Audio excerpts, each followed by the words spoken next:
పార్వతీపురం మన్యం జిల్లా కేంద్రంలో స్థానిక మాజీ శాసనసభ్యులు ఆలజంగి జోగారావు సారథ్యంలో వైసీపీ శ్రేణుల సమక్షంలో ఉమ్మడి ఆంధ్రప్రదేశ్ దివంగత ముఖ్యమంత్రి దివంగత నేత డాక్టర్ వైఎస్ రాజశేఖర రెడ్డి జయంతి వేడుకలను వైఎస్ఆర్ కూడలి వద్ద అత్యంత ఘనంగా నిర్వహించారు.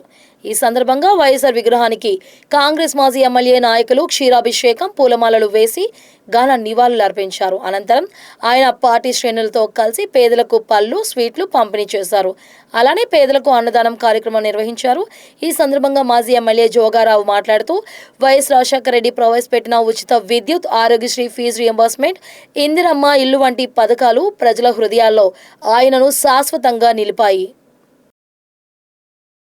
ఈరోజు రాజశేఖర రెడ్డి గారు ఆశయాల కోసం ఏర్పాటు చేసిన వైఎస్ఆర్ కాంగ్రెస్ పార్టీ అనేది ప్రజల సంక్షేమం కోసమే, ప్రజలకు మేలు చేయడం కోసమే ఏర్పాటైన విషయాన్ని గత 5 సంవత్సరాలుగా జగన్మోహన్ రెడ్డి గారి పరిపాలనకి ప్రతీక.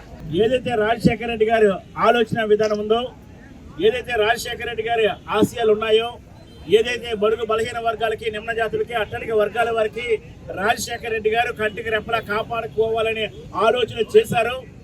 ఏ పేద విద్యార్థి అయితే చదువుకు దూరం కాకూడదని ఆలోచన చేశాడు, ఏ పేదవాడికి ఆరోగ్యం దూరం కాకూడదని ఆలోచన చేశారో, ఇవన్నీ కూడా జగన్మోహన్ రెడ్డి గారి నేతృత్వంలో, జగన్మోహన్ రెడ్డి గారి పరిపాలనలో ప్రతి పేదవాడికి నేరుగా సంక్షేమాన్ని అందించిన విషయాన్ని మనందరికీ తెలిసిన విషయమే.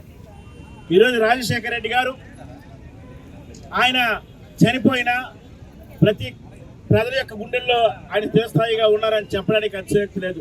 ఈ రాష్ట్రంలోని బడుగు బలహీన వర్గాలు, నిమ్న జాతులు, అట్టడిక వర్గాలు ఎవరైతే ప్రభుత్వం మీద ఆధారపడుతున్నారో, ఎవరికైతే ప్రభుత్వం సహాయం కావాలని కోరుకుంటున్నారో వాళ్ళందరూ కూడా గత 3 రోజులుగా, వారం రోజులుగా ఆలోచించేస్తారు. ఎప్పుడు రాజశేఖర రెడ్డి గారి పుట్టినరోజు అవుతుంది, ఎప్పుడు వేడుకగా చేసుకుంటామని ఆలోచన చేస్తున్నారు.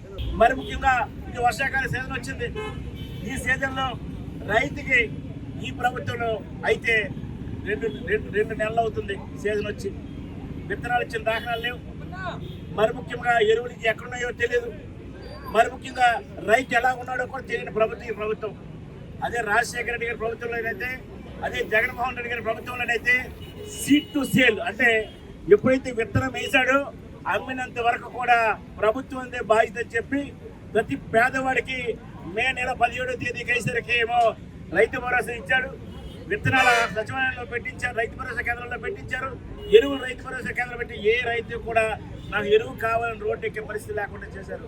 చూసాం గత సంవత్సరం ఎరువుల కోసం రైతాంగం అయితే బారులు తిరిగిన వైన్యం, ఎరువుల కోసం అయితే రైతాంగం అయితే కొట్టుకున్న వైనం.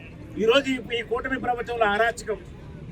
ప్రశ్నించేవాడు కానీ, మాట్లాడేవాడు కానీ, ప్రభుత్వం సరిగ్గా పరిపాలన చేయట్లేదు అనేవాడి పైన కేసులు పెడుతుంది. ఈరోజు చూస్తున్నాం. మరి ముఖ్యంగా ఎవరైతే స్పందిస్తున్నారో, ఎవరైతే సామాజిక బాధ్యత ఉంటున్నారో, ఎవరైతే ప్రభుత్వం అనేది ఫలానా విషయంలో నిర్లక్ష్యంగా ఉందని చెప్తే లాకపుట్టెంతలు కూడా చేసే ఒక రాక్షస క్రీడ ఈ సమాజంలో, ఈ ప్రభుత్వంలో ఉందని చెప్పడానికి నిజంగా సిగ్గుపడుతున్నాం.